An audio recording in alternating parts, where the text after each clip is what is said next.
all of us show up here into this world, we are intended here by a source from which all things are intended. Everything comes from that source. And everything that you needed for this physical journey was in that moment of your conception and even before. But most of us have let go of that dream. Or we don't know how powerful we are. When I was in the 3rd grade, I came home from school, and I said to Mrs. Scarf, which is the lady whose home we lived in, she had 52-some children living in that home. I said, "What's a scurvy elephant?" She said, "A what?" I said, "A scurvy elephant." She said, "Where did you hear that?" I said, "Well, I heard Mrs. Poole, who was my 3rd grade teacher, telling Mrs. Smith, who was the principal, outside of the classroom that Wayne Dyer was in her classroom and that he was a scurvy elephant." She got on the telephone and she called the principal, and the principal said, "Oh, that's Wayne. He gets everything mixed up." She didn't say that he was a scurvy elephant in her classroom. She said that he was a disturbing element in her classroom. And I think you have to understand that becoming a scurvy elephant or a disturbing element is a part of the process of not dying with your music still in you. That there is something that you showed up here to become, just like there was something that allowed you to grow into this body that you're in. The same force, the same field of intention that intended you here to be in this body, in the shape that it is in the size that it is, in the color that it is, in the shape of its eyes, in the color of its hair, whether you have any or don't, whether it falls out or doesn't, all of that. You understand, right? You and I could put our heads together and make an ass of ourselves, right?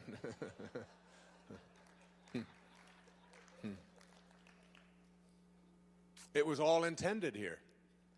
And also everything that you were to become. And there is a sense inside of you, someplace in a very quiet place, an inner sense, an inner Tahiti, an inner island of peace that knows. You know that you're not this body that you're in. You know where it's going.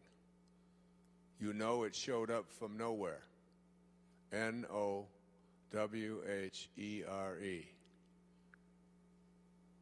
And when it went from nowhere, it showed up in now here. N-O-W-H-E-R-E. It's all the same, just a little question of spacing. So now you're in now here, most of you. And you look around and you look at yourself and you watch your body go through its motions, and where the hell do you think it's going? Back to nowhere. From nowhere to now here to nowhere. But while it's here, there is something burning inside every one of us. And all we have to do is understand that strangest secret. And the strangest secret is we become what we think about. Our thoughts are the magic elixir. I remember being in that orphanage, and a snowstorm would come, and there were 2 snow shovels in the basement of that house. And I took that snow shovel that was downstairs. There were 2. One had the edges all curled up, and you couldn't make much money with a snow shovel with edges that were curled up.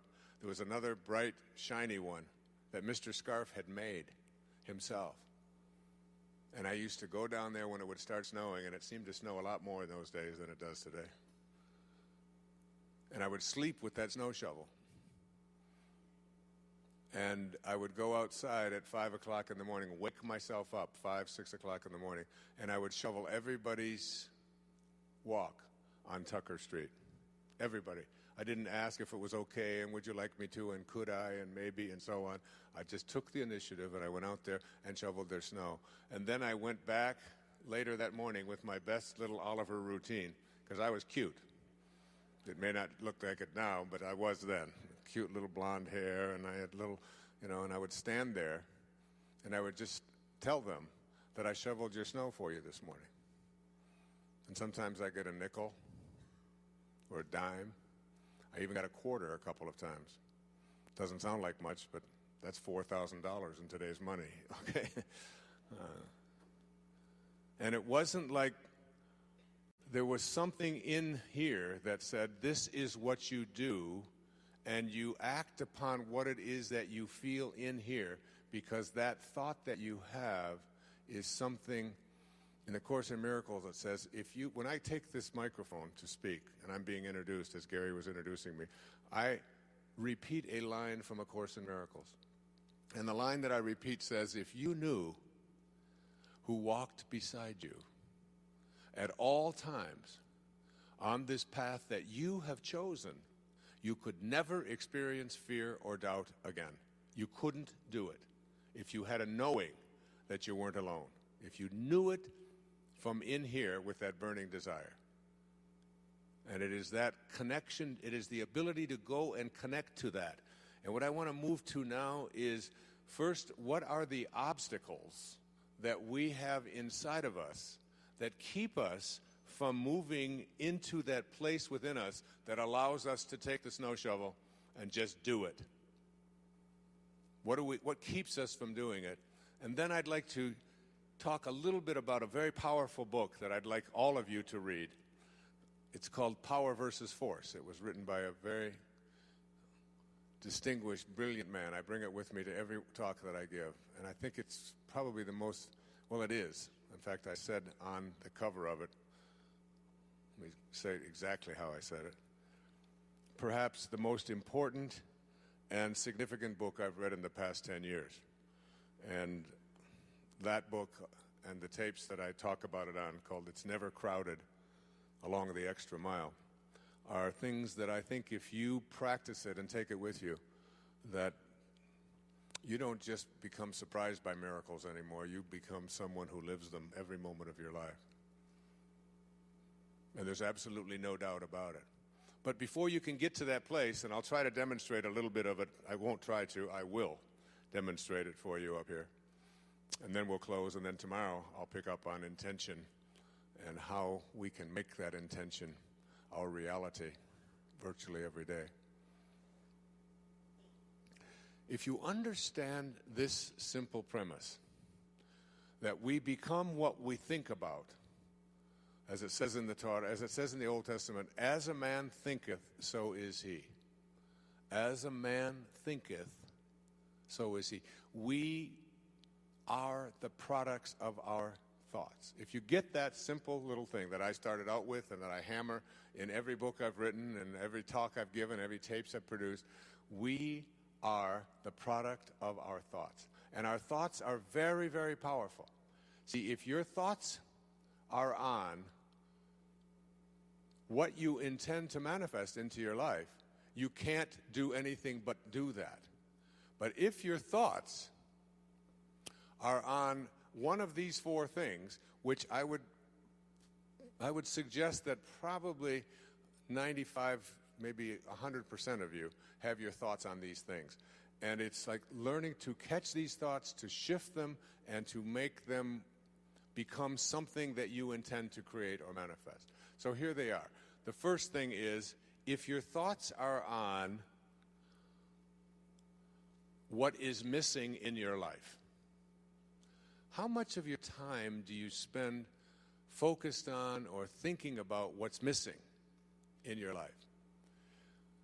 The money that you don't have, the unhappiness the lack of happiness in your relationships that you would like to have, your health and the absence of the kind of health that you would like to have, the purity of your body, the fact that you've let it become overweight or you've let it become addicted to substances or nicotine or coffees, or you're not living the purified life. What is missing? If your thoughts are on what is missing, and what you think about is what expands, and there's something, Hawkins speaks about this brilliantly in The Power versus Force. If your thoughts are on what is missing, what you create is an attractor energy to have the universe respond back to you with whatever it is that you think about. This is how it works. It's the law of attraction. It's a very simple thing. That, remember in that observation of Patanjali, he said, when you become inspired, dormant forces, faculties, and talents come alive. In other words, there are forces out there, outside of you. There's energy fields outside of you that are capable of joining with you and attracting into your life what you want. Carl Jung called it synchronicity. It's a consciousness in which when you put your thoughts on something, and every one of you have had this experience, the experience of thinking about someone and not being able to get your thought off of that person, and then going to the telephone and picking it up and saying, oh my God, I was just thinking about you. How many have had that kind of an experience in your life? As you look around and you think, well, and what do we attribute that to? We attribute that to what? Coincidence, don't we? We just say, well, that's just a coincidence. It's weird. I don't quite understand it. I'd like to be able to harness it, but it's just weird that it happens. But the word coincidence comes from, it's a mathematical term. In geometry, two angles that coincide, that's where the word comes from, coincide. Two angles that coincide are two angles that are said to fit together perfectly. That's what an angle that coincides with another angle is. Coincidental angles fit together perfectly. We have taken a term that means something that fits together perfectly, and we have assigned to it something that accidentally just happens to happen. I'd like to suggest to you that synchronicity, that is the ability to put your thoughts on what it is that you intend to create rather than on what is missing, is a way of attracting what is missing into your life.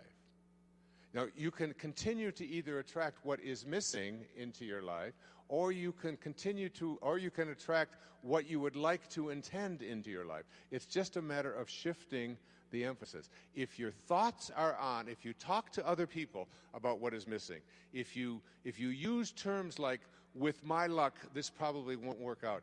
I was changing planes in Dallas, flying from Fort Lauderdale to San Francisco. The woman sitting next to me, we came in, we had about 10 minutes to make our connection. And she stood up and she said, as we were gathering our belongings and everybody was trying to get off the plane, you've all had that experience, and trying to make the connection, she said, with my luck, I won't make my connection. And I thought to myself, why would she have evolved into a person who would project out into the universe, into the world of unlimited energy? Why would she project the idea that with her luck things won't work out? Where did that come from? Why would we have that kind of an energy concept? Because my response back to her was, well, with my luck, I will make my connection. I intend to make my connection. And she said, you can't make a plane that is pulling out stop from pulling out. I said, I absolutely can. Of course I can do that, and I intend to do that.